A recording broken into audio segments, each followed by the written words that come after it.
자, 여러분 오늘 계속해서 열왕기상의 말씀을 보고 있습니다. 오늘이 이제 마지막 22장으로 들어왔고 오늘 화요일 날 열왕기상이 마치게 됩니다. 여러분 열왕기서는 계속해서 하나님이 준 약속을 지키지 않는 왕들에 대하여 남겨놓고 있는 기록이거든요.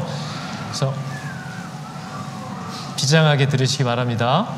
그래서 이스라엘을 부르신 하나님의 목적이 뭔가 하는 것을 잃어버린 사람들에 대한 책망입니다.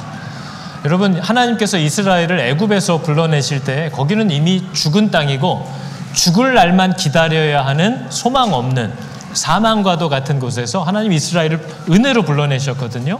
근데 그 불러내신 목적, 요구는 딱 하나밖에 없습니다. 신명기 전체에 흐르는 정신이고 성경 전체에 흐르는 하나님의 요구사항은 하나인데 그게 뭐냐면요, 쉐마 이스라엘, 들으라 이스라엘아 라는 겁니다. 이제 주인이 생겼잖아요. 이스라엘에게 주인이 생겼기 때문에 너희는 내 말을 들으라. 이게 신명기의 주제이기도 하고 또 오늘 열왕기서에서도 하나님이 계속해서 따지시는 내용은 너 내 말을 듣겠다고 했잖아, 이거예요. 그래서 여러분 우리가 잘 보면 신명기에 있는 말씀들은 이 백성이 하나님과 어떤 약속을 맺었는지를 일단 보여줍니다. 이렇게 얘기하잖아요. 지금까지는 우리들이 오늘 여기에서는 각자 옳아 보이는 대로 각자의 소견대로 살았거니와 너희가 거기에서는 이제 하나님이 보내실 가나안 땅에 들어가서는 그렇게 하지 말지니라. 이게 우리와 하나님과의 약속입니다. 너희는 하나님 여호와께서 당신의 이름을 두시려고 택하신 곳이 있는데 그곳으로 내가 명령하는 것을 모두 가지고 가래요. 내가 필요한 거 들고 가라는 게 아닙니다. 하나님이 목적이 있어서 그 땅에 너희를 보내는 거니까 하나님이 말씀하시는 모든 것을 거기에 가지고 들어갈 것이며 내가 너에게 명령하는 모든 것을 거기서 행할지니라. 이게 하나님과 우리와의 맺은 약속이에요.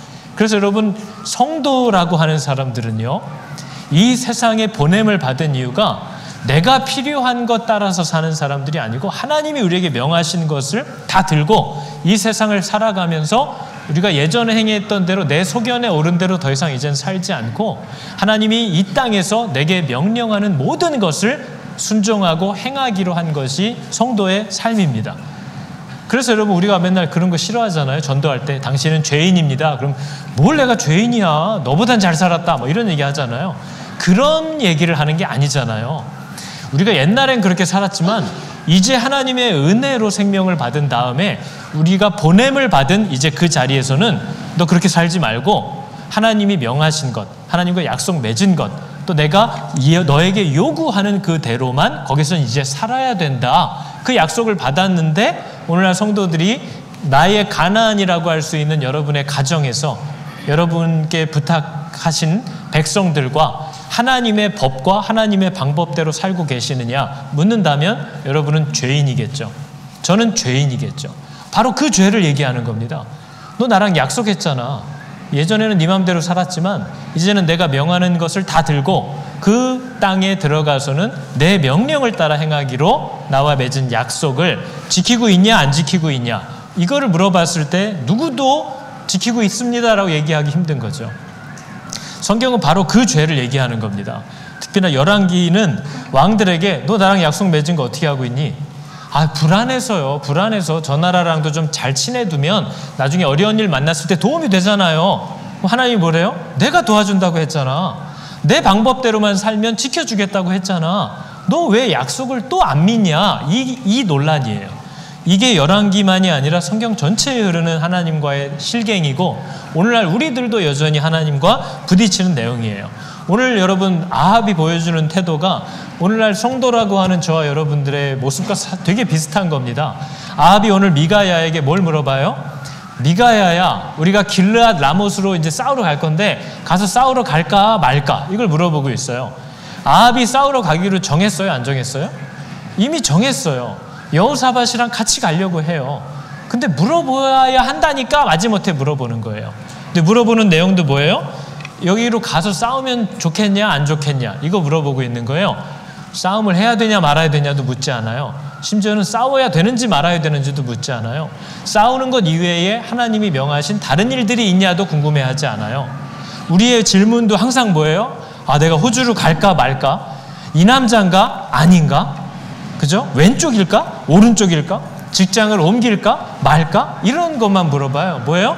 내가 살다가 뭔가 궁금한 게 생겼을 때, 그럴 때 하나님 이렇게 무당 부르듯 불러서 물어보는 거예요. 하나님, 이거 할까요 말까요? 이사를 할까요 말까요? 애 학교를 여기로 보낼까요? 그냥 있게 할까요? 온통 이런 종류의 질문이에요. 그러다가 결국은 자기가 좋아 보이는 대로 가겠죠. 그게 아합과 우리들의 모습과 똑같아요. 근데 여러분, 우리는요, 성도는 내가 궁금하고 내가 필요한 걸 하나님께 묻기 전에 하나님이 내게 말하고 싶어 하시는 것을 들어야 되는 자인 줄을 믿으시기 바랍니다. 우리는 내가 필요할 때 하나님께 묻는 사람들 아니에요. 하나님, 우리를 이 땅에 보내신 그분이 날마다 우리에게 명령을 할 거예요. 날마다 우리의 길들의 방향을 제시하시면서 우리가 어떻게 살아야 할지를 가르치기 시작하신다고 얘기했어요. 그러면 우리는 먼저 내 필요, 내 궁금증이 아니라 하나님이 오늘 나에게 무엇을 명하시는가를 들으려고 해야 돼요. 그 자세 자체가 아합처럼 우리도 없다는 거죠. 궁금해야 묻기 시작하는 겁니다. 오늘 본문에 등장하는 사람은 네 부류잖아요. 아합이랑 여호사밧, 완전 상극인 사람이죠. 아합은 악한 왕이고요. 여호사밧은 하나님이 칭찬하신 선한 왕이에요. 그리고 여기 400명의 거짓 선지자들, 얘네는 하나님을 두려워하는 애들 아니에요. 왕이 듣고 싶어하는 말을 하는 애들이에요.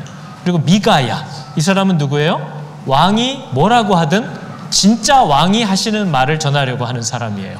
그러니까 이 두 부류의 사람이 딱 등장합니다. 근데 아합은 우리가 알다시피 역대 왕 중에 아주 역대급으로 악한 왕입니다. 왜냐면 아내도 아주 끝판왕이었거든요. 아내가 어떤 사람이에요? 막 그 의인의 포도원을 뺏으려고 사기치고 거짓말하고 모함해서 살해해버렸던 여자. 그죠? 그리고 엘리야처럼 바알 제사장 450명 앞에서 누가 진짜 하나님인지를 드러낸 능력의 종을 위협해서 낙심시켜버리고 막 하는 그런 여자. 그죠? 그리고 그 시기에 하나님의 말씀을 전하는 수많은 선지자들을 핍박하고 죽이고 했던 여자. 그래서 아합 주위에는 이제는 아합이 싫어하는 말을 하는 선지자는 아무도 안 남아있는 거죠. 이 여자가 그런 여자였는데 아합이 그런 사람을 아내로 두고 둘이 아주 시너지 효과를 폭발시켰던, 그래서 아주 역사에 전무후무하게 기록된 왕이 아합입니다. 근데 여호사밧은 반대거든요. 여호사밧이라는 유다 왕은 성경이 그가 다윗의 처음 길로 행하였다 이렇게 칭찬하는 왕이에요. 진심으로 하나님을 찾았던 왕이고요. 계명대로 살려고 했던 왕이에요. 우리가 오늘 본문도 봤지만 하나님의 뜻을 물으려고 하는 기본적인 태도가 있어요. 근데 듣고 싶어 하는 게 아니라 진짜 하나님의 말을 또 듣고 싶어 해요. 미숙함이 있지만. 근데 이 아합 왕이 가장 칭찬받는 포인트는 역대하에 이렇게 기록되어 있습니다. 이 여호사밧이 제일 잘했던 건 그거예요. 하나님의 나라인 이스라엘은 전쟁이나 어떤 말이나 군사가 많아서 이기는 나라가 아니라 하나님을 알고 하나님과의 약속을 잘 지켜야 보호받는 나라라는 믿음이 있는 사람이라, 이 사람이 왕이 되자마자 한 일이 유다 전 지역에 말씀을 가르칠 수 있는 사람들을 다 보내서 백성들이 하나님의 말씀을 듣게 하고 그 말씀대로 살게끔 하는 교사들을 전 나라에 다 파송한 사람이에요. 그래서 백성들을 하나님의 나라인 이스라엘을 하나님의 말씀으로 무장시키려고 했던 왕, 그 여호사밧입니다. 그래서 역대하 17장에 보면 이렇게 그를 평가합니다. 여호와께서 나라를 그의 손에서 견고하게 하심에 그가 부귀와 영광을 크게 떨쳤더라. 그러니까 그가 정말 하나님의 뜻대로 행하려고 했던 왕이라는 거예요. 근데 문제는 온전한 사람은 없나니 하나도 없는 거죠. 그래서 우리는 사람을 자꾸 우상화해서는 안 되고 사람을 온통 돌이킬 수 없는 악의 찌끄러기처럼 포기해버려도 안 됩니다. 사람은 다 고만고만하고 사람은 늘 하나님의 사랑이 여전히 머물러 있는 사람들이기 때문에 누구를 너무 어마어마하게 올려도 누구를 너무 비하해도 안 되는 거죠. 우리 자신도 그러니까요. 근데 이 여호사밧이라는 사람이 왜 하필 아합이라는 이런 사람과 친해졌을까? 그게 궁금한 거잖아요. 우리 중에도 목사님 목장에 가면 막 그 사람이 엉뚱한 소리해서 정말 예배가 안 돼요. 그런 거 싫어하잖아요. 뭔가 믿음 있는 사람들하고 막 같이 있고 싶어 하잖아요. 근데 여호사밧은 그렇게 믿음의 사람인데 이렇게 악한 아합이랑 어떻게 연합을 할 수 있을까? 어떻게 사귈 수 있을까? 여러 이유들을 성경이 얘기하잖아요. 근데 가장 하나님이 짚어내시는 것 중에 하나는 그겁니다. 여전히 하나님을 신뢰하지만 그래도 이스라엘이 여러분 유다보다 더 크고 힘센 나라예요. 사람도 더 많고.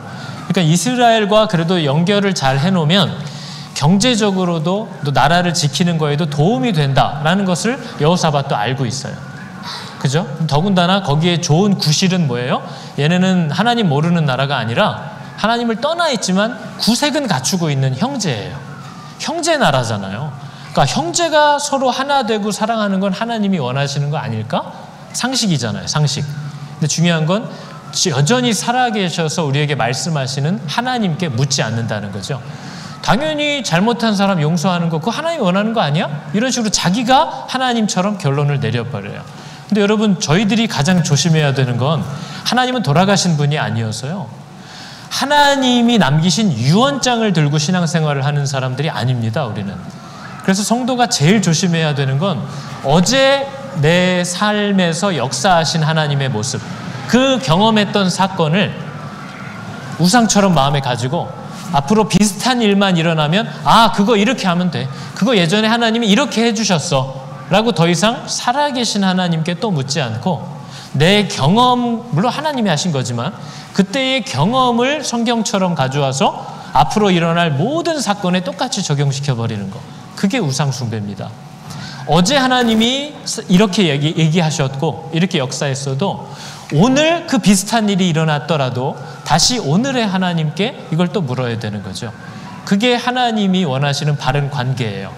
그러나 우리는 자기의 경험이 이제 하나님이 되는 겁니다. 그래서 더 이상 묻지 않는 거죠. 하나님은요, 지금 이스라엘이라는 아합 왕에 대해서 이 사람을 용서하고 연합하라고 하시는 때가 아닙니다. 이들이 회개하기 전까지는 하나님이 용서할 생각이 없는 때예요. 그런데 여호사밧이 하나님은 뭐 용서하라고 하실 거 아니야 하고 자기 마음대로 일들을 결정해 버리는 것. 그래서 나중에 여호사밧이 선지자 예후한테 이렇게 혼인합니다. 왕이 악한 자를 돕는 게 옳습니까?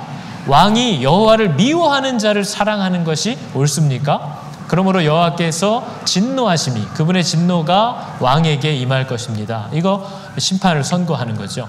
그래서 여러분, 신앙생활은요, 하나님이 돌아가셔서 유언장 보면서 우리끼리 상의하는 생활이 아닙니다. 살아계신 하나님께 여전히 물을 수 있고 그분은 그분의 질서와 권위들을 통해서 여전히 말씀하시는 분인 줄을 믿으시기 바랍니다. 그래서 우리는 물어야 하는 거죠. 그리고 하나님의 뜻을 살피면서 인도함을 받아야 한다는 겸손함이 있어야 됩니다. 우리 중에 누구도 해봤어! 제일 경계해야 되는 사람입니다. 그럴 땐 이렇게 하니까 잘 돼. 너도 그렇게 해봐. 내가 우리의 학교 갈 때 새벽 기도를 100일 했더니 얘 합격했어. 여러분, 제가 저희 아들 낳을 때 어떻게 낳는지 아세요? 저희 아들 낳을 때는요, 쌀국수 먹고 그날 저녁에 출산했더니 아들이었어요. 아들 낳고 싶으면 뭐 드셔야 돼요? 쌀국수. 큰딸은요? 큰딸은 떡국 먹고 낳았어요. 그럼 딸 낳고 싶으면 뭐 드셔야 돼요? 떡국 드시면 돼요. 이런 사기꾼 조심하라는 거예요. 네. 이렇게 하니까 하나님이 은혜 주셨다. 너도 그렇게 해. 그렇게 물어볼 게 아니라 뭘 해야 되는 거예요? 나는 그때 하나님께 이렇게 응답을 받았는데 너도 너의 하나님께 물으라고 해야죠. 너도 너의 하나님께서 너에게 가르쳐 주실 거야. 이게 우리가 할 수 있는 바른 조언일 수 있겠죠. 그래서 여러분, 이들과 연합하는 것이 경제적으로도 힘으로도 의지할 수 있는 도움도 되고 또 그가 갖고 있는 생각대로 하나님께 묻지 않았다는 겁니다. 여러분, 저희들도 누구를 사귀어야 누구와 함께 연합하는 것이 하나님이 원하는 걸까? 이거를 물으면서 사람들을 만나야 됩니다. 모든 만남에는요, 하나님의 섭리가 있어요. 하나님이 배우자만 딱 정해놓으시고 막 인도하시는 게 아니고요. 우리가 이 땅을 살면서 배우자만 중요합니까? 우리가 살면서 만나는 모든 사람이 중요해요. 그리고 그 모든 만남에는 하나님의 섭리가 있습니다. 그래서 우리는 모든 만남 속에서 분별해야 될 필요가 있는 거죠. 이렇게 아합처럼 우유부단하고 팔랑귀인 사람이 이세벨이랑 사귀면 같은 길 가는 겁니다. 그러나 아무리 심약해도 하나님이 말씀하신 길 위에 서 있고 그 길을 함께 가는 사람들과 함께 하려고 할 때 은혜를 누릴 수 있는 거죠. 그래서 우리는 사람을 분별할 때 이 사람의 형식적인 모습만 보면서 그래도 예수 믿으니까 이러면 안 돼요. 여러분, 우리가 정말 그 사람이 하나님을 사랑하는, 하나님께 자신을 드린 성도인가 하는 것을 분별하는 건 되게 중요합니다.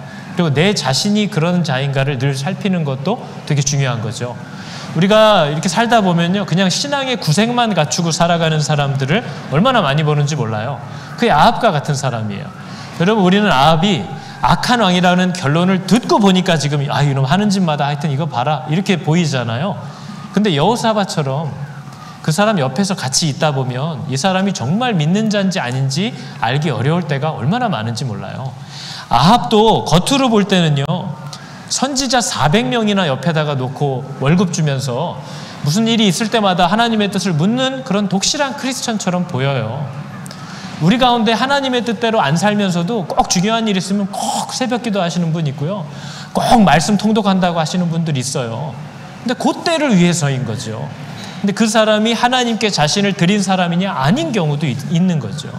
자기의 필요를 위하여 아합처럼 선지자도 400명이나 두고 언짢지만 미가야도 한번 불러서 듣고 이러는 종교의 모습과 형식은 같일 수도 있다는 거죠. 또 여러분, 아합이랑 여호사밧은요 사돈이 됩니다. 나중에 정말 끔찍한 일이죠. 저희는 믿는 사람들은 이렇게 자녀 교육이 어려운데 이렇게 우상숭배자들은 왜 이렇게 자녀 교육을 잘하는지 몰라요. 이세벨은 자기보다 더 탁월한 우상숭배자 아달랴를 딸을 키웠어요. 그래서 이 여호사밧의 아들한테 시집 보내는 거죠. 그래서 완전히 나라가 난리가 나는 겁니다. 그래서 이런 모습들을 보면서 저 사람이 좋은 사람인지를 우리의 눈으로 분별하기가 생각보다 어렵습니다. 왜냐하면 아합이 여호사밧에게 잘 보이려고 하겠어요? 나쁘게 보이려고 하겠어요? 아합은요, 여호사밧이 믿음의 사람인 줄 알아요. 하나님을 두렵게 여기는 줄 알아요.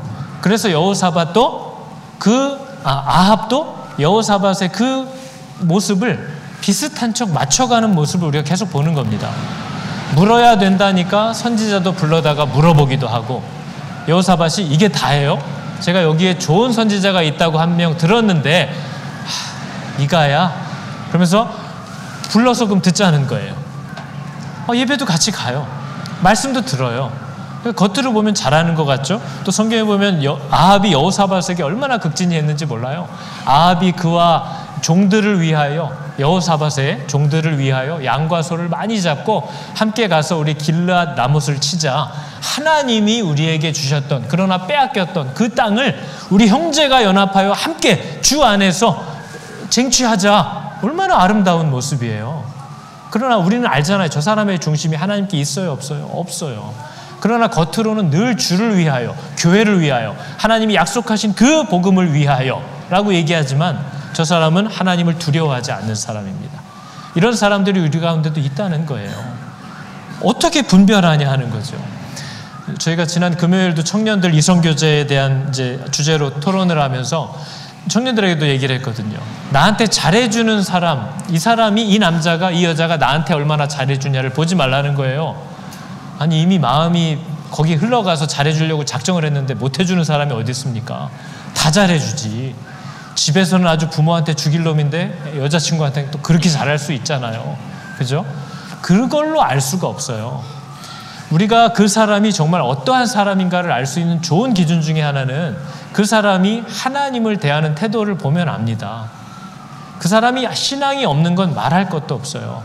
그 사람을 신뢰할 수 없다는 걸 아셔야 됩니다. 신앙이 있어도 하나님과의 약속을 늘 손바닥 뒤집듯이 획획 자기 감정과 기분과 상황 따라서 바꾸는 사람들은 사람도 똑같이 대하는 줄을 여러분 알아야 됩니다.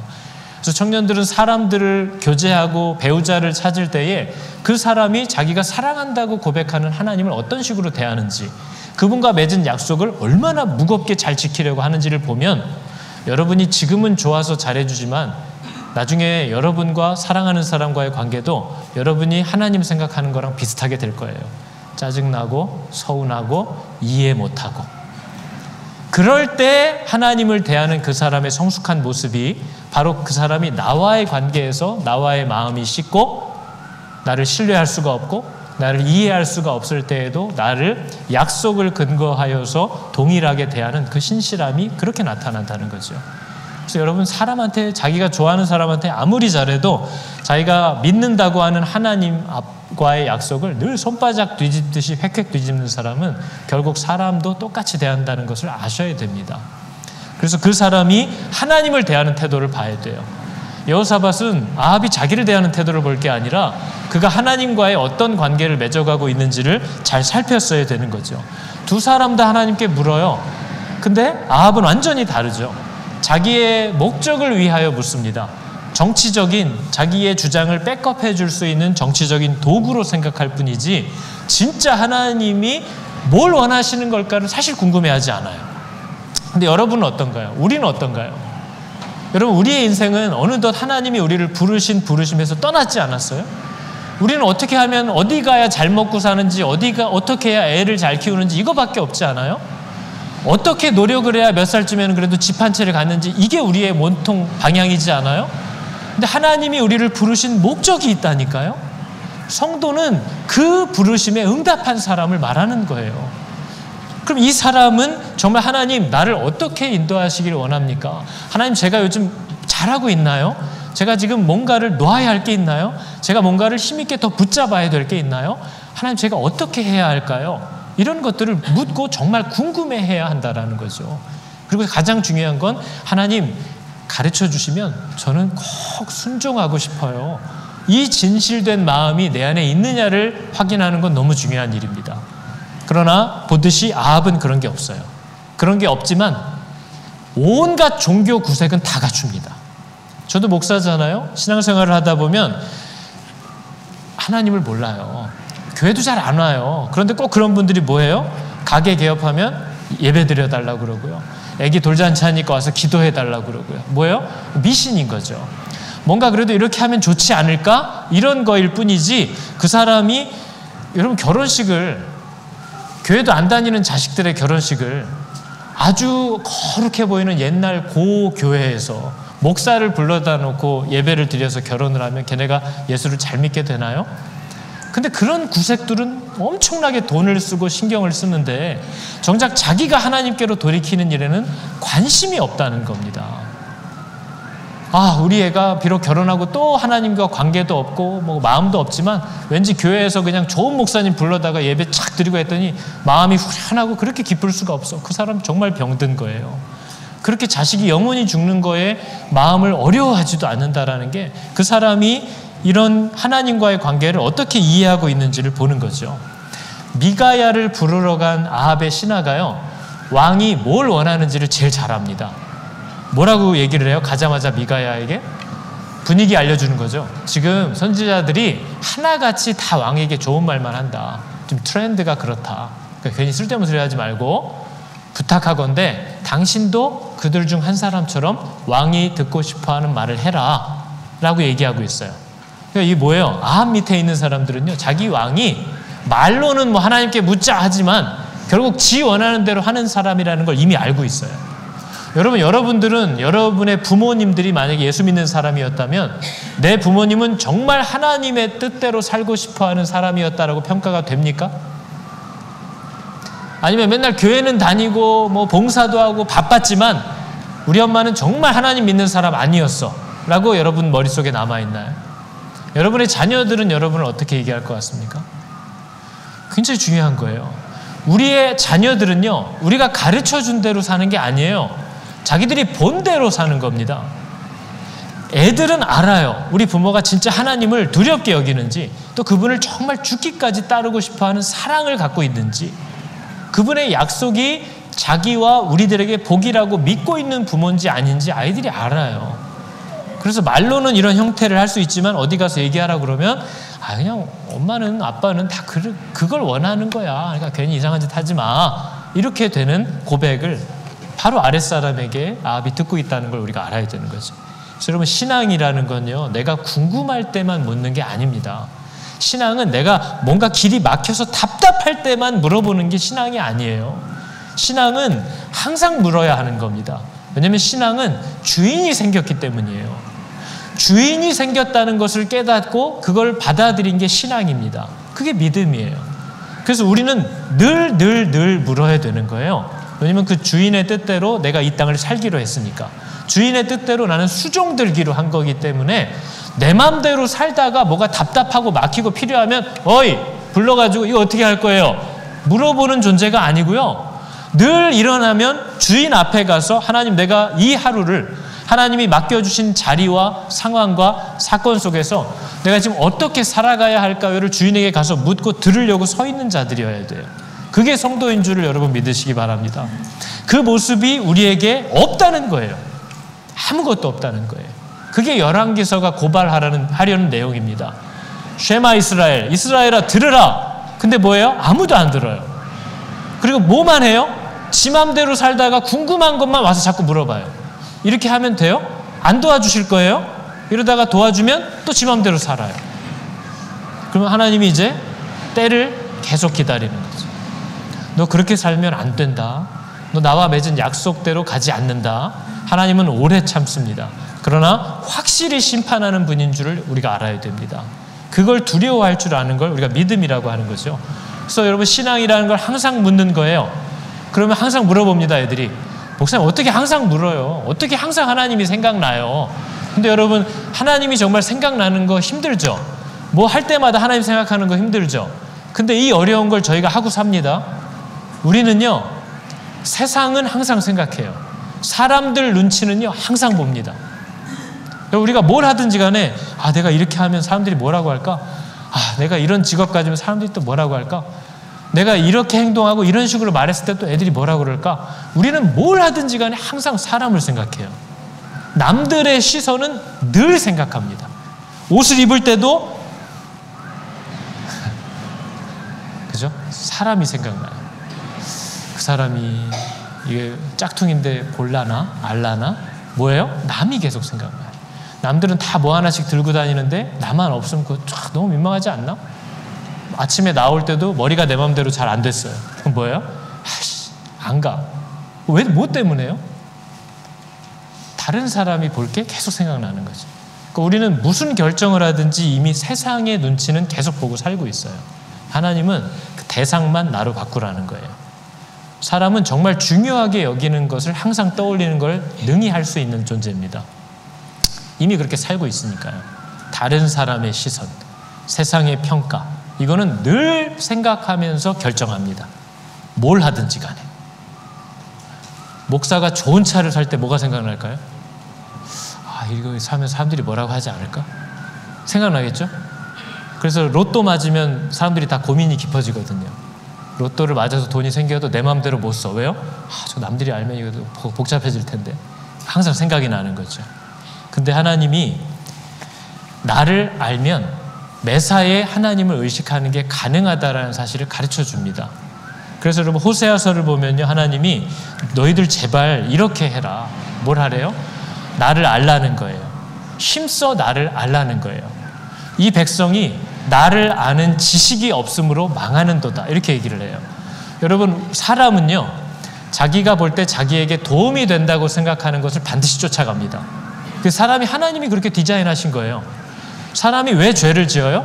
사람이 왜 하나님의 말씀대로 순종 못해요? 이렇게 하면 싫어요. 이렇게 하면 나한테 손해가 될 것 같아. 그래서 죄 짓는 이유가 뭐예요? 이렇게 해야 나한테 유익이 돼. 그래서 우리는 그렇게 하는 거예요. 사람은 자기가 볼 때 자기에게 복이 된다고 생각하는 쪽으로 움직이게끔 창조됐어요. 하나님이 왜 그렇게 창조했을까요? 무슨 자신감인 거예요? 하나님은요, 사람이 당신이 어떤 존재인지를 알기만 하면 반드시 당신을 선택할 거라는 걸 아는 분이에요. 어떤 사람도 하나님이 어떤 분인지를 진짜 알기만 하면 그분 아닌 다른 것을 따라가지 않아요. 반드시 그분을 선택하게 되어 있어요. 그게 하나님의 자신감입니다. 근데 문제는 뭐예요? 마귀는 언제나 사람이 하나님이 어떤 분인지를 모르게 해요. 그리고 마귀는 언제나 하나님을 오해하게 만들어요. 그게 우리가 갖고 있는 어려움이에요. 근데 하나님은 알아요. 사람은 자기에게 도움이 되고 자기에게 유익이 된다고 여기는 것을 반드시 선택하기 때문에 사람이 하나님이 어떤 분인지를 알아가면 알아갈수록 자기를 따라올 수밖에 없다는 걸 아시는 분이에요. 근데 문제는 뭐예요? 이 백성이 하나님을 알고 싶어하는 마음 자체가 없다는 거죠. 그래서 저희들도 관계를 보면 그렇잖아요. 여러분, 부모와 자녀의 관계도 그렇고요, 목사와 성도의 관계도 그래요. 사람들이 넘겨짚어요. 얘기해 본 적도 없는데 그런 거 하지 마. 이것도 목사님이 알면 싫어해. 저랑 얘기해 본 적 있으세요? 자기가 만든 목사상이 있는 거죠. 애들이 뭐예요? 이거 말하지 마. 우리 엄마가 알면 큰일 나. 근데 엄마는 다른 마음을 갖고 있을 수도 있잖아요. 근데 엄마는 이런 분이야 라고 자기가 생각한 경험, 자기가 몇 번 체험한 몇 가지 경험으로 모든 경우의 수에 엄마는 이럴 거야 라고 자기가 대상을 만드는 거죠. 그게 우상이에요. 그래서 하나님이 우리 보고 형상으로 당신을 만들지 말라고 엄명을 내렸습니다. 왜냐하면 하나님의 형상을 우리가 어떻게 만들겠어요? 내가 알고 내가 경험한 만큼만 만들겠죠. 그러면 그건 절대 하나님이 될 수 없어요. 근데 우리는 내가 경험한 것을 하나님으로 만들어 놓고 신앙생활하면서 평생 하나님한테 서운해하고 삽니다. 예전에 한번 걔랑 잘 되려고 했는데 하나님이 안 들어주셔서 헤어졌던 사건. 그럼 이제 상처로 담아놓고 하나님은 나 기쁜 꼴 못 보는 분이야. 그리고 뭐예요? 그 하나님을 평생 오해하면서 매사에 뭐 하나님 보나마나 싫다고 하시겠지. 자기가 만든 하나님으로 하나님께 자기가 혼자 서운해하면서 그렇게 신앙생활을 해요. 그러지 말라는 거예요.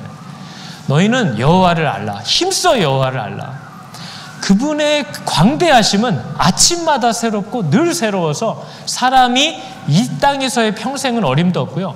영원 속에서도 영원히 알아가야 하는 분이에요. 그게 여러분 하나님의 크심입니다. 그래서 하나님을 날마다 알아야 돼요. 근데 우리는 몇 번 경험하면 하나님은 이렇잖아 라고 얘기해버려요. 엄마는 그렇잖아. 아빠는 그럴 거잖아. 목사님은 이러니까. 분명히 그냥 용서하라고 그럴 거 아니야. 저랑 대화는 해보셨어요? 그냥 이렇게 얘기하면 그러라고 할 거 아니야. 그것도 다 상처예요. 그게 다 하나님을 향한 오해예요. 하나님을 알아가야죠. 어제는 그랬더라도 오늘 문제를 가지고 또 오늘의 하나님께 나아가서 또 그분을 경험해야죠. 그렇게 하나님을 알아가고 할수록 그분의 아름다움을 발견하면 할수록 우리는 죄를 이길 힘을 얻게 돼요. 우리는 이분이 나에게 유익하다는 것을 날마다 알아가게 돼요. 그 확신이 점점 커져요. 그렇게 우리는 하나님 안에서 자라가고 그분을 향하여 나아갈 수 있게 되어 있어요. 근데 문제는 마귀는 온 힘을 다해서 하나님을 알지 못하게 하고 하나님을 쫓아가지 않게 하고 하나님을 오해하게 만드는 것이 마귀가 온 힘을 다 써서 하는 일이에요. 그래서 여러분 우리가 하나님을 알아야 되는 거죠. 아합도 하나님을 모르지 않아요. 아합도 하나님을 알아요. 아합은요 미가야나 다른 성도들을 통해서 이미 알아요. 여호와라는 신은 이런 거 싫어하고 저런 거 싫어하고 이런 걸 우리한테 명령하는 왕인데 내가 어떻게 살고 있는지를 아합이 알잖아요. 그러면 자기가 딱 생각해봐도 여호와라는 신이 만약에 있다면 나를 기뻐할 리가 없다라는 걸 알아요. 그래서 미가야가 뭐래요? 가서 왕이시여 뜻을 이루소서 하나님이 승리하게 해주실 것입니다. 그러니까 아합이 뭐래요? 뻥치시네. 너 내가 똑바로 말하라고 몇 번 협박을 해야 제대로 말할 거야. 여호와 하나님이라는 분이 지금 내가 이 모양으로 살고 있는데 나를 축복해 준다고? 너 똑바로 말 안 해? 이렇게 얘기할 정도로 하나님이 어떤 분인지 알아요, 아합도. 근데 문제는 뭐예요? 안다고 해서 따라갈 마음은 없다는 거예요. 그래서 여러분 성경 공부에서 하나님이 어떤 분인지를 아는 게 신앙이 아니라고 얘기하는 겁니다. 마귀도 하나님을 여러분보다 더 잘 알아요. 마귀도 예수 그리스도가 사람의 죄를 위해 십자가에 죽으신 줄 알아요. 마귀도 하나님 앞에 나아가면 죄사함 받는 줄 알아요. 근데 문제는 뭐예요? 왜 마귀예요? 안 나가요. 그래서 하나님 그 왕에게 순종할 생각이 그래서 없어요. 그래서 마귀인 거예요. 성도가 누가 성도예요? 하나님이 어떤 분인지 알면 성도예요? 어떤 성경 구절 얘기하면 그거 마태복음 2장 48절 이러면 성도예요? 알면 뭐예요? 순종하지 않는데. 알면 뭐예요? 삶의 방향을 바꾸지 않는데. 귀신과 뭐가 다른 거예요? 그래서 안다고 기도문을 말씀 묵상을 탁월하게 한다고 그 사람이 신앙의 사람이 아니에요. 아는 대로 싸우려는 성령의 능력이 그 안에 들어와 있는 사람이 구원받은 사람인 거죠. 그 하나님의 성령의 역사가 그 가운데 들어와서 그 사람을 계속 괴롭히고 있는 것이 구원의 증거라고 얘기하는 거예요. 그래서 여러분 아합이 계속해서 하나님을 거절하고 거짓말하고 미가야 선지자를 통해서 어떻게 죽을 것까지도 가르쳐 주는데 그걸 우습게 알아요. 그랬더니 미가야 선지자가 뭐라고 얘기를 해요? 거짓말하는 영을 하나님께서 이 선지자의 입에 넣어서 아합을 요렇게 꼬셔가지고 그 전쟁터에 보내서 죽게 해야지. 여기까지 알려줬으면 여러분 사실 죽으라는 거예요? 죽지 말라는 거예요? 이제 그만하고 살라는 거잖아요. 너 그러다 진짜 죽으니까 잘 봐. 너 계속 그렇게 하면 내가 딱 요런 플랜으로 죽일 거야. 그리고 아합이 그 플랜대로 지금 가고 있잖아요. 그럼 머릿속이나 마음속에 계속 찜찜함이 있을 거 아닙니까? 하나님이 그렇게 죽을 거라고 했는데. 근데도 대단한 것은 사람이 회개하지 않을 수 있다는 거죠. 그 찜찜함을 꾹 참으면서 그 사망을 끝까지 완주하는 일이 실제 가능하다는 겁니다. 그걸 두려워하라는 거예요. 사람이 얼마나 강팍한지 몰라요. 하나님의 뜻대로 사는 게 힘든 게 아니고요. 자기 뜻대로 사는 그 강팍함을 대상만 바꾸라는 뜻이에요. 하나님으로. 근데 거짓말하는 영을 입에다 넣어주겠대요. 그래서 여러분 이거 보면 사람들이 물어보는 거겠죠. 내가 나가서 거짓말하는 영이 되어 그의 모든 선지자들의 입에 있겠나이다 하니 여호와께서 이르시되 너는 꾀겠고 또 이루리라. 그러니까 하나님이 뭔가 그 거짓말하는 영을 이렇게 살짝 후원해주는 느낌이 살짝 나잖아요. 근데 이런 종류의 얘기는 성경에 되게 많습니다. 성경 곳곳에 보면 이러죠. 하나님께서 아비멜렉과 세겜 사람들 사이에 악한 영을 보내심에 형제들끼리 싸워서 막 아주 사륙이 일어납니다. 저거 보면 하나님이 그럼 저런 일을 할 수 있나? 묻는 거죠. 또 뭐라 그래요? 여호와의 영이 사울에게서 떠나고 여호와께서 부리시는 악령이 그를 번뇌하게 한지라. 저거 하나님이 그럼 하시는 건가? 아니요. 즉 뭐예요? 여호와의 영이 사울을 떠났어요. 하나님의 영은 사람이 거절하기 때문에 못 가는 겁니다. 인격의 영이기 때문에. 하나님의 영이 사울을 떠났기 때문에 악한 영이 사울에게 마음껏 일할 수 있게 되었다는 뜻이에요. 근데 앞에 부리시는 영이 뭐예요? 하나님이 이렇게 조종하고 부리신다는 뜻이 아니고요. 그 악한 영들조차도 하나님의 통제하에 있다라는 뜻입니다. 자기 멋대로 하진 못한다는 거예요. 그러나 하나님의 보호가 거두어졌을 때 악한 영이 역사하게 되는 그 사실을 보여주는 거죠. 그러나 그마저도 하나님의 허락이 있어야 된다는 걸 우리가 욥기를 통해서도 알아요. 욥기를 통해서도 보니까 뭐예요? 악한 영이 떠돌아다니다가 욥을 시험하려고 왔더니 그의 생명은 건드리지 말라는 조건적 허락하에 그가 일하기 시작합니다. 그게 하나님이 하시는 일이에요. 하나님의 순종의 자리, 보호의 자리를 떠났을 때 우리는 즉각 세상의 영들에게 사로잡힐 수 있다는 사실을 알아야 됩니다. 그래서 하나님께 순종하든지 불순종하든지 둘 중에 하나예요. 하나님께 사로잡힘을 당하든지 세상의 영에 사로잡힘을 당하든지. 하나님도 안 잡혔고 나는 세상도 따르지 않는다. 그 현실을 모르는 거죠. 하나님이 안 잡아주고 계시면 마귀가 즉시 잡고 있다는 거예요. 둘 중에 사람은 누군가에게 붙잡혀야 돼요. 하나님이 아니면 마귀일 거라는 거예요. 그러니까 내가 하나님께 아직 온전하지 못하다라는 말은요. 지금 마귀에게 종노릇하고 있다라는 뜻으로 아시면 돼요. 본의 아니게 그런 일들을 하게 된다라는 걸 성경이 얘기합니다. 그래서 하나님의 보호하심이 걷어지면 마귀가 자기 뜻대로 일할 수 있게 되는 현실을 보여주는 거죠. 하나님을 탓할 게 아니에요. 우리가 하나님의 보호하심을 밀어낸다는 겁니다. 그 보호 밖으로 벗어난다는 거죠. 그래서 시편이 이런 얘기를 하는 거예요. 어디까지 가야 될까요? 거꾸로 가고 있었죠. 계시록에 보니까요. 할렐루야 주 우리 하나님 곧 전능하신 이가 통치하시는도다. 세상은 그런 곳이라는 거예요. 그러나 하나님의 보호를 떠났을 때 우리가 누구의 공격을 누구의 그 세력에 노출이 될 수 있는지를 성경이 보여주는 거죠. 그래서 여러분 오늘 본문을 통해서도 듣지만 아합과 여호사밧이 선지자를 불러서 하나님의 뜻을 묻습니다. 저와 여러분들에게도 하는 질문이에요. 여러분은 정말 순종하려고 묻는 것이냐? 지난주에도 물었습니다. 여러분 정말 하나님이 여러분에게 그 뜻을 가르쳐 주시면 순종하려고 마음이 결정되어 있나요, 여러분? 그게 성도입니다. 한번 들어보고 하는 건 성도가 아닌 거죠. 예수를 믿었다는 건 자기 자신을 하나님이 원하시는 도구로 사용하시도록 완전히 모든 주권을 넘겨드렸다는 뜻이에요. 그게 생명입니다. 그게 우리가 받고 있는 보호하심이라는 거죠. 그래서 오늘날 교회의 싸움은 여러분 이런 겁니다. 예전에는 안 믿는 사람들과의 싸움인 줄 알았어요. 우리가 지난주 봤던 엘리야가 갈멜산에서 바알 선지자 450명과 싸운 싸움. 그게 우리가 어떻게 보면 세상에서 싸우는 싸움입니다. 근데 여러분 오늘날 이 미가야 시대에도 보여주는 진짜 성도들의 위기, 진짜 성도들을 낙심시키는 싸움은 어떤 싸움이에요? 자칭 성도라고 하는 사람들과의 싸움입니다. 아합이라는 이스라엘의 왕이에요. 겉으로 볼 땐 목사예요. 그죠? 그리고 하나님의 말씀을 대언한다는 선지자 400명과의 싸움이에요. 근데 그 사람들이 하나님의 사람들이에요? 아니에요? 아니에요. 교회 안에도 자기 뜻대로 자기 계획대로 살 거예요. 근데 자기의 필요를 따라서는 하나님의 그 거룩한 모양들을 자꾸 가지려고 하는 사람들이 있어요. 그러한 사람들에 의해서 미가야가 뺨을 맞기도 하고 진짜 성도가 감옥에 갇히기도 하는 일이 오늘날도 교회 안에서 일어나는 싸움입니다.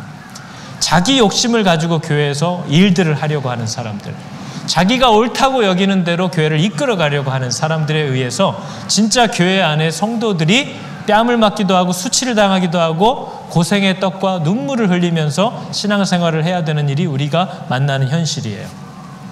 그게 우리가 이민 세상에서, 이민 교회에서 보는 슬픈 현실입니다. 교회의 사명이 뭔지도 모르는 사람들이 우리 가운데 있어요. 교회를 오래 다녔는데. 근데 그 사람들이 교회를 위한 열심은 있습니다. 근데 교회가 뭘 하는 곳인지를 배우지를 않아서 몰라요. 예전에 한 번 경험했던, 또 한 번 섬겼던 아주 귀한 사역 하나만 가지고 계속 하려고 해요. 교회가 뭘 하는 곳인지도 모르고 하나님이 성도에게 주신 우선순위가 뭔지도 모르고 믿음이라는 것이 뭘 말하는 건지도 몰라요. 구원이 뭔지도 몰라요. 사망, 부활, 이게 뭔지도 몰라요. 하나님이 교회에 주신 질서나 역할의 권위가 뭔지도 잘 몰라요. 근데 교회를 오래 다니면서 교회를 위한 열심은 있어요. 이 사람들이 교회를 어렵게 하는 사람들인 거죠. 하나님을 몰라요. 오늘도 교회를 새길로 이끌어가고 진짜 성도들을 감옥에 가둬요. 이런 일들이 여러분, 우리가 하나님의 말씀을 모르면 나도 모르게 하게 되는 일이라는 거예요. 그런 사람과 아닌 사람이 갈라져 있는 게 아니고요. 내가 하나님의 뜻을 모르고 하나님께 듣지 않고 내 마음대로 살기 시작할 때 내가 일으키는 일이 이거라는 거예요. 진짜 순종하려는 자들을 핍박하는 거. 그리고 하나님의 뜻이 아닌 곳으로 교회를, 사람들을 이끌기 시작하는 거. 그래서 성도들은 하나님께 들어야 되는 거예요. 여러분, 말씀은요, 만나와 같아서 예전에 광야에서 만나는 어땠어요? 그날 먹을 것을 그날 주시는 거예요. 아, 내일 혹시 모르니까 하고 내일 것까지 걷어오면 어떻게 됐어요? 다 썩어서 못 먹게 됐어요. 그날의 양식은 그날에 주시는 거예요. 왜요? 이 백성은 날마다 하나님과 관계를 맺어야만 되는 백성이기 때문에 그래요. 날마다 하나님께 나아가야 돼요. 이른 아침에 나아가고 저녁에도 나아가고 하나님께 나아가서 그분으로부터 필요를 공급받는다는 사실을 날마다 경험해야만 되는 사람들이 우리예요.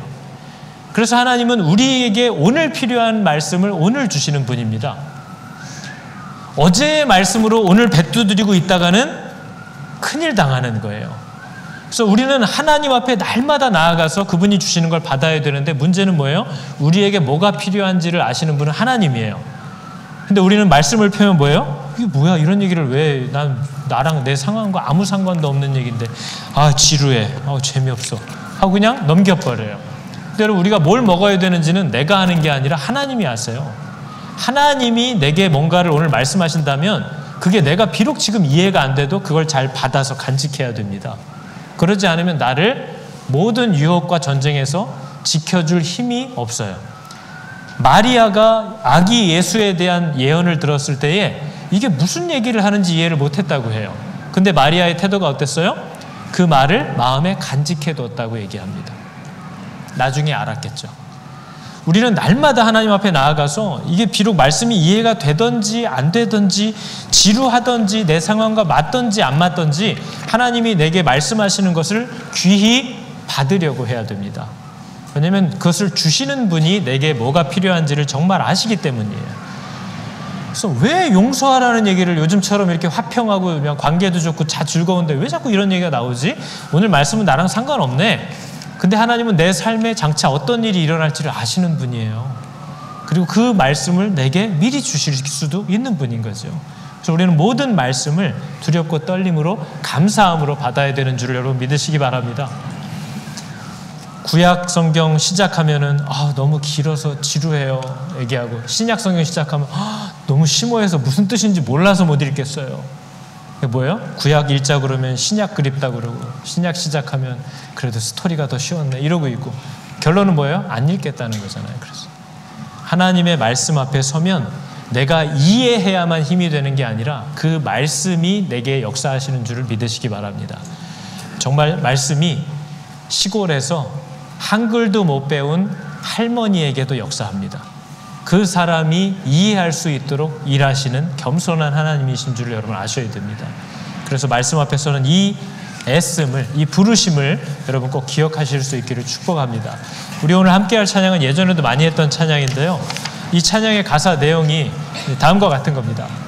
오늘 이곳에 계신 성령님. 우리는 하나님의 유언장 가지고 해석하면서 우리가 고아처럼 사는 사람들이 아닙니다. 하나님은 여전히 이곳에 계세요. 그분은 뭐 하세요? 우리에게 말씀하시고요, 우리를 가르치시는 분입니다. 그리고 그분은 또 무슨 일을 하세요? 닫혀있는 마음들을 열어주시고 캄캄하게 이해하지 못하는 우리의 눈을 빛으로 밝혀서 이끌어주시는 분이에요. 그 하나님을 우리가 쫓아가는 거예요. 어떻게 하라고 말씀하세요? 주님보다 앞서가지 말고 겸손히 주님의 말씀을, 그 지시를, 명령들을 기다리라는 거죠. 주님 손에 저를 올려드립니다. 하나님의 그 사랑으로 나를 인도해 주십시오. 이게 성도라고 하는 사람들의 기본 틀이어야 됩니다. 근데 성도라고 하는데 뭐예요? 목사님 요새 바빠요. 뭐가 바빠요?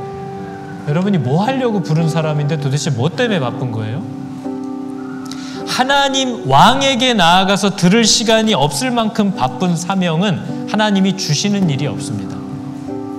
성경을 펼치지 못할 정도로 분주한 삶은 하나님이 주시는 분주함이 아니에요. 하나님께 순종하지 못할 정도로 손해되는 일을 하나님은 절대로 허락하지 않습니다. 믿음이 없는 거죠. 우리 함께 찬양할 때 여러분 이 고백이 저 여러분의 고백 될 수 있기를 축복합니다. 오늘 이곳에 계신 성령님, 우리에게 말씀하시고 가르치시는 그 하나님을 다 경험하고 따라가기를 축복합니다. 오늘 이곳에 계신 성령님, 우리에게 말씀하시고 우릴 가르치소서. 닫힌 우리 마음, 닫힌 우리 마음 열어주시고 주의 빛으로 밝혀 우리 인도하소서. 다시 한번 해볼까요? 오늘 이곳에 계신 성령님, 오늘 이곳에 계신 성령님, 우리에게 말씀하시고 우릴 가르치소서.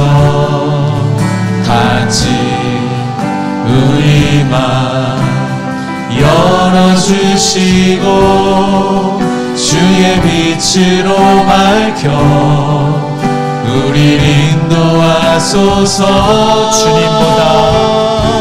주님보다 앞서지 않고 겸손하게 주님의 말씀 기다리니 주님 손에 우릴 드립니다. 사랑으로 인도하소서. 앞서가지 않고 주님보다 앞서지 않고 겸손하게 주님의 말씀 기다리니 주님 손에 우릴 드립니다. 사랑으로 인도하소서. 기도하겠습니다. 하나님, 나는 무슨 말을 하나님께 듣고 싶고 하나님께 어떤 도움만을 받고 싶어 하는가?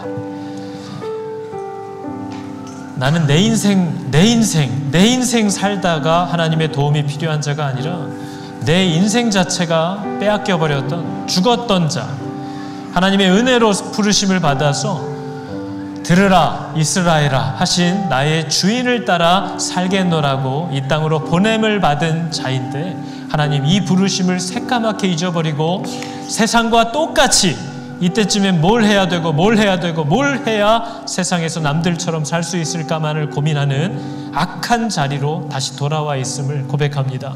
하나님, 나를 부르신 분의 뜻대로 내게 명령하는 모든 것을 내가 나를 보내신 자리에서 행하며 하나님과 함께 살기를 원합니다. 이 성도로서의 첫 고백이 아버지 우리들에게 회복되게 하여 주사 어리석고 허탄한 세상의 인정과 또 그들이 제시하는 길들로 따라 달려가는 자들이 아닌 나를 부르신, 또 나를 지으신, 또 나를 채우시는 내 하나님의 음성을 주목하며 수종들기로 작정하여 그것이 물길을 거슬러 거꾸로 올라가는 길이라 할지라도, 뒤로 후퇴하는 길이라 할지라도 내 주인의 명령대로 따르기를 결단하고 그 안에서 누리는 평안과 감사를 드러내기 시작하는 능력의 성도들 다 되게 하여 주시옵소서. 여호와는 내게 복을 주시고 너를 지키시기를 원하며 여호와는 그의 얼굴을 비추사 은혜 베푸시기를 원하며 여호와는 그 얼굴을 너희에게로 향하여 드사 평강 주시기를 원하노라.